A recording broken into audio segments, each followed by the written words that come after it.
What? What? What the hell is this? Harumph! I didn't get a harumph out of that guy. Give the governor harumph. Harumph! You watch your ass. I see you shiver with anticipation. Let the show begin. Hey everybody, this is David Heretic coming at you with another edition of Reactions, Reviews, and Rants. And tonight, oh yes, we're getting back into some more Arch Enemy. Yes indeed, Arch Enemy fans, feeling you. Yes, come on now, here we go. This is a request from Mike H. Mike wanted to watch me react to this song from Arch Enemy called First Day in Hell. Now, to the best of my knowledge, I've never heard this song before. At least, like I said, to the best of my knowledge. Now, as always, if I start playing the song and it sounds familiar and I go, oh yeah, I've heard this before, I don't know this song, I'll let you know. That's the truth. Okay, you know me, I'll be honest with you guys. Okay, so, full disclosure, this is a live performance. This is live from Vulcan in 2018. Now, this is an entire concert. Now, obviously, I'm not gonna do the entire concert in one go. That just doesn't make sense. So, luckily, Mike was able to give me the timestamps. He gave me the start time, he gave me the stop time. So I know where to start and I know where to stop. So, there we go.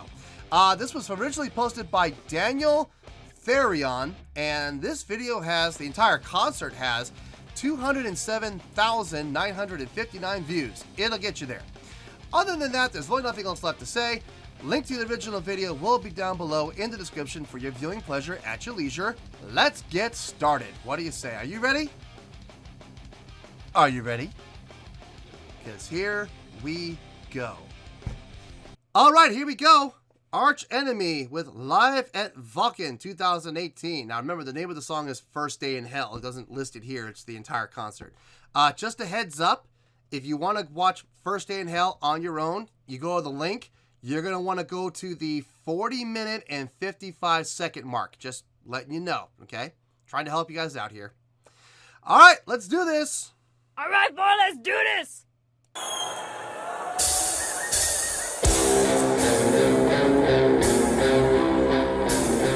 Oh, nice fireboxes.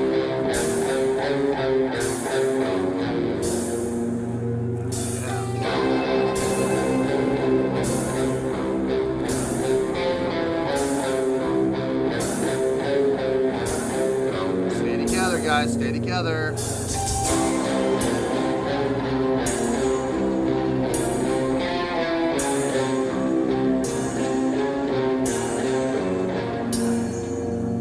Oh, he's playing a Jackson Kelly. Nice.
Pause really quick. Okay. Intro. Very doom and gloom, very slow, but had the heaviness to it. Loved that. I was a little I'm not going to lie. I'm going to be, listen, I'm going to be honest here, okay? I'm going to be critical. I'm not sure if the drummer was dragging on the hi-hat hits or if the guitar players were rushing. I don't know, but there were a couple points where the hi-hat was a little behind the guitars, or the guitars were a little ahead of the hi-hat. I'm not sure which it was. I'm assuming the drummer plays with a click, So if the drummer's playing with a click, I'm going to be tending to believe that the guitar players were rushing. So shame on them. Shame on rushing right there. After the intro, song kicked in, energy came up, Alyssa came out and took immediate command of the stage. Great job. Also, gotta say, love those fireboxes. Those are very, very cool. All right, let's keep going.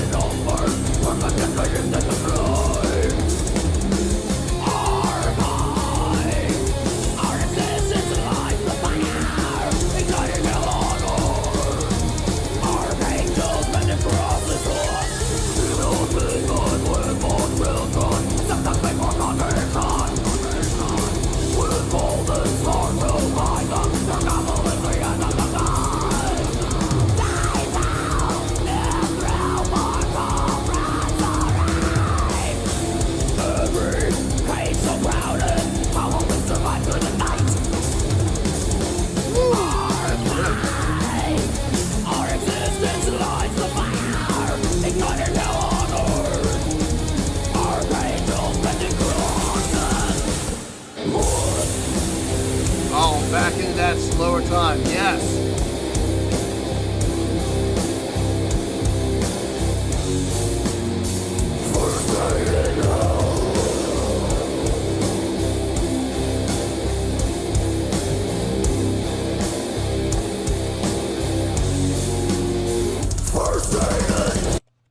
Pause. Okay. So we're going along at a nice pace. Typical part of the song, you know, once the song kicked in, we're at this nice steady tempo, and then we kick into this. It's not halftime. They decelerate immediately into a slower tempo, back into the original tempo they had for the intro. So they basically took the intro and made it the bridge. I can see the value of it. I understand why they did it, and it does make sense. I'm not saying it in this case. In this case, it actually does make sense the way they do it. But I've seen a lot of bands do it where it's like, why?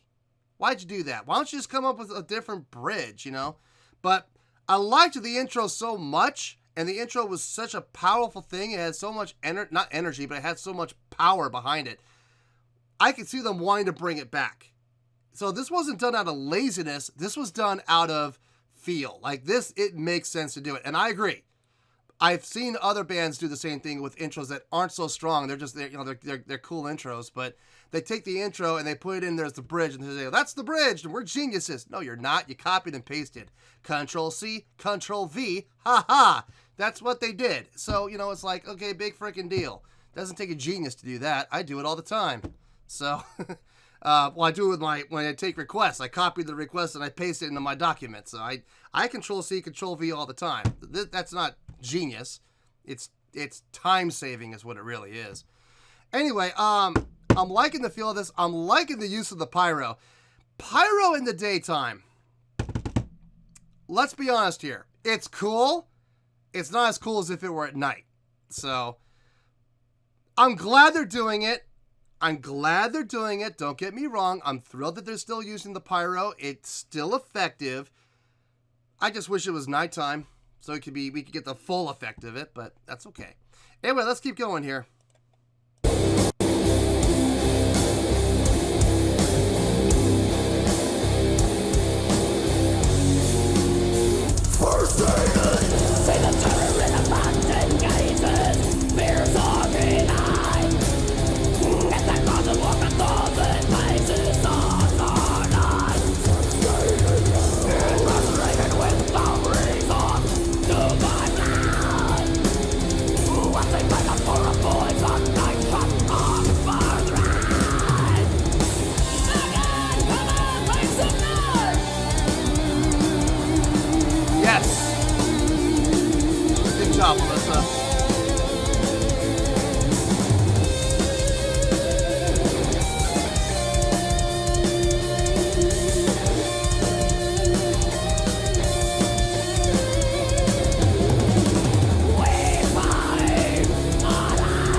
your head.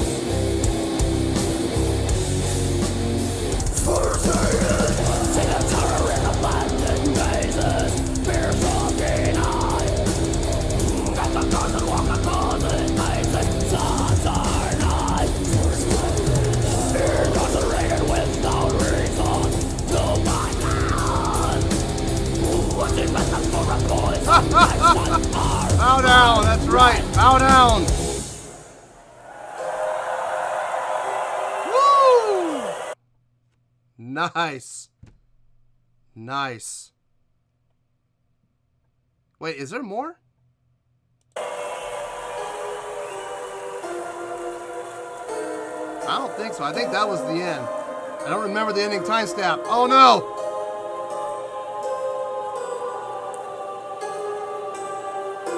No, I'm pretty sure that was the end. I'm pretty sure that was the end. Great show, great performance, really good song. Very nice job overall. Well, there you go, folks. That was Arch Enemy with a live performance of First Day in Hell, live from Vulcan back in 2018. That was a request from Mike H. All right, on a scale of 1 to 10, I'm going to give that... I'm going to give that an 8.4. Yep, 8.4. I feel good with that score. Let me tell you why.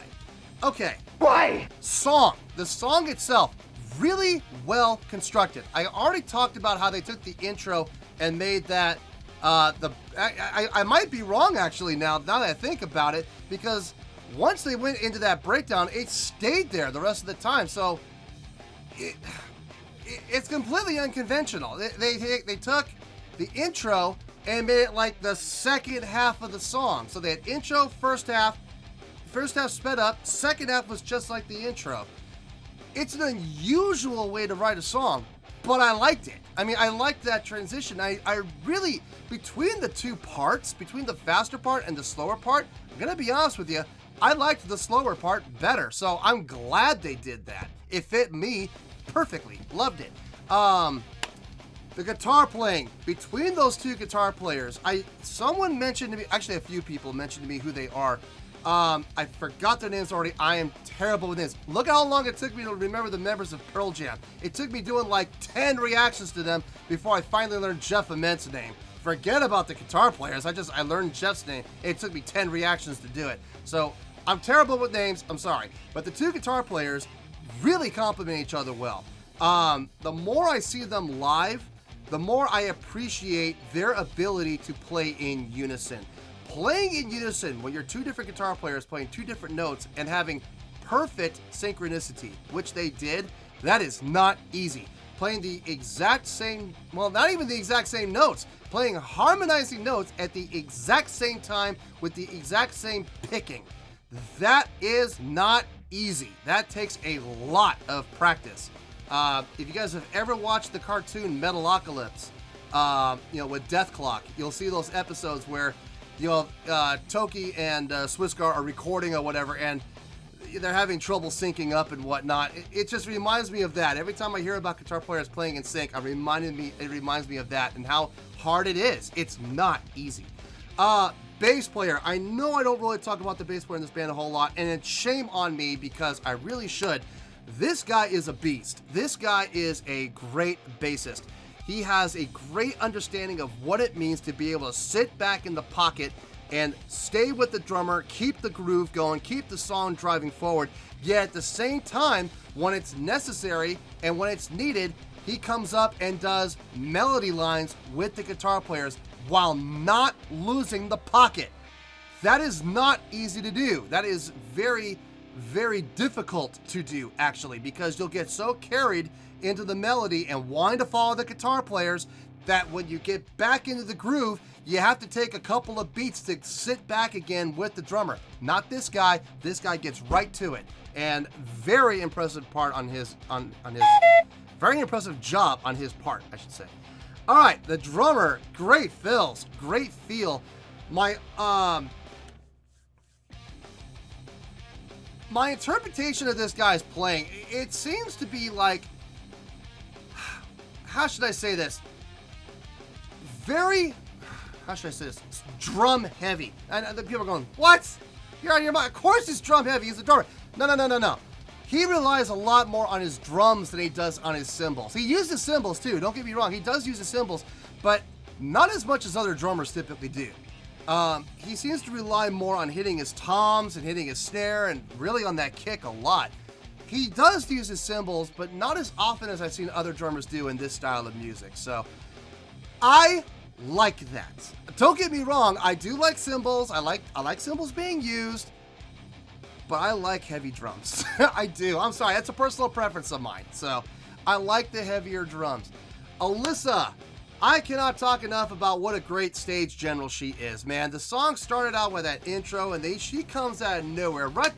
Doesn't meander around in front of the drummer or hang out with the guitar players. No, she walks confidently right to the front and center of the stage and takes command immediately. And she never let go, not once. She commanded that crowd. She got them to do what she wanted. She was giving them commands. Bang your head. Yes, and they did. I love that part toward the end where there was that giant section of people that were down on their knees, bowing in time with the music. That was great. That's right. Bow down to your queen. Absolutely. Great vocal performance too. She has got one of the most impressive growl voices I've heard. I love it. I love her growl voice. I'm going to be honest with you. I was a big fan of Angela's. Okay, now here comes the debate. Who does it better? Neither one of them do it better than the other. They're different, okay? Angela's growl voice is much higher up in the throat. A lot more high end, a lot more piercing. Where Alyssa's is more bottom, laid back, deeper. And I like that. I do like that. I like Angela's too. Don't get me wrong. I do like Angela's very much. Between the two, personally, I lean a little bit toward Alyssa. Not a lot, just a little bit. All right, so yeah, 8.4, final score. I have spoken. Well, that's going to do it for this edition of Reactions, Reviews, and Rants. Hopefully you all enjoyed the show. Hopefully I was able to entertain you. If I was able to put a smile on your face and brighten your day, I did my job, and I'm so glad I could do it. If you did enjoy the show and you'd like to see more videos like this, feel free to join the fan base by clicking on that button down there. Yeah, you know the button I'm talking about. Click on that button, join the fan base, and become one of us. Now, for whatever reason, if you don't feel like clicking on that button, that's okay. I still respect you. Also, if you did enjoy the video, please feel free to give the video a thumbs up. It will do me a world of good, and it will do you absolutely no harm whatsoever. Finally, if you do join the fan base, you will find a bell down there that you can click on. By clicking on that bell, it will keep you up to date on everything happening with this channel, including when new content gets dropped. So, if you want to stay in the know, click on the bell, and you'll stay in the know. Well, that's going to do it for the night, folks. Until next time, this is David Heretic signing off, reminding you to stay fabulous and support each other. Later. Peace.